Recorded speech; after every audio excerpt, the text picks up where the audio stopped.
سنیے،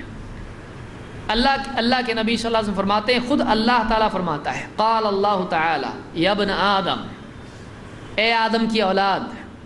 انک ما دعوتنی ورجوتنی، جب تک تو مجھ کو پکارتا رہے گا، مجھ سے امید رکھتا رہے گا، جب تک کہ تو مجھ کو پکارتا رہے، مجھ سے امید رکھے،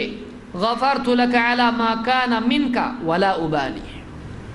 جو کچھ تیرے گناہ ہوں میں سب کی مغفرت کر دوں گا، مجھ کو کوئی پرواہ نہیں ہے، مجھ کو کوئی پرواہ نہیں۔ اتنا بڑا گناہ تھا، کیسا معاف کر دیں؟ کوئی پرواہ نہیں، سب معاف کر دوں گا میں۔ اللہ کو کچھ پرواہ نہیں ہے، اللہ سارے بندوں کے سارے گناہ معاف کر دے، اس کو کوئی مسئلہ نہیں ہے۔ یہ تو آدمی سوچتا ہے اتنا بڑا غلطی کی، اس نے کیسا معاف کر رہے اس کو؟ غفرت لک علی ما کان منک ولا ابالی، میں تیرے سارے گناہوں کی مغفرت کر دوں گا جب تک کہ تو مجھ کو پکارتا رہے، مجھ سے امید رکھے، تیرے سارے گناہوں کی مغفرت کر دوں، مجھ کو کوئی پرواہ نہیں۔ لا ابالی یا ابن آدم، اے آدم کے بیٹے، لو بلغت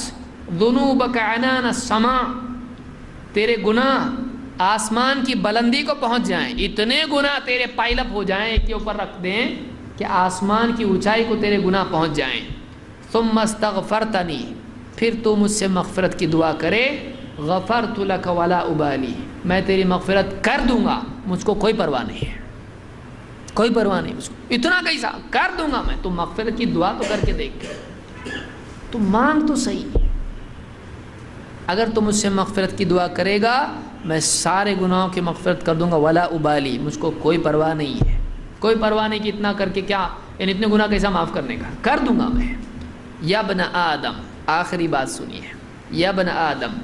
لو انک اتیتنی بقراب الارض خطایا، اگر زمین بھر کے تو گناہ میرے پاس لے آئے، یعنی قیامت کے دن ایسے حال میں آئے کہ زمین بھر کے تیرے پاس گناہ ہو، تیرے اعمال نامے میں گناہ ہو،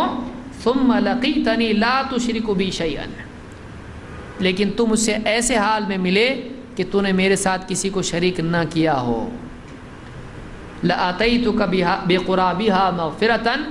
میں بھی اتنی ہی مغفرت کے ساتھ تجھ سے ملوں گا۔ تم مجھ سے ایسے حال میں مل کہ تو نے شرک نہیں کیا ہو، اگر زمین بھر کے گناہ لے آئے تو بھی بہت ممکن ہے کہ میں اتنی مغفرت کے ساتھ تجھ سے ملوں، یعنی معافی کا دروازہ پھر بھی کھلا ہے، شرک نہیں چاہیے۔ آج بہت سارے لوگ بولتے ہیں کیا بار بار آپ شرک شرک شرک کرتے ہو، کیوں بار بار؟ یہ دوسری بھی تو چیزیں ہیں، یہ ایسی چیز ہے کہ ایک آدمی کے لیے، گناہ گار کے لیے بھی آخرت میں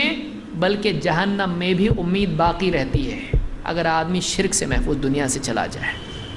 اس حدیث کو امام الترمذی نے روایت کیا اور یہ حسن درجے کی روایت ہے۔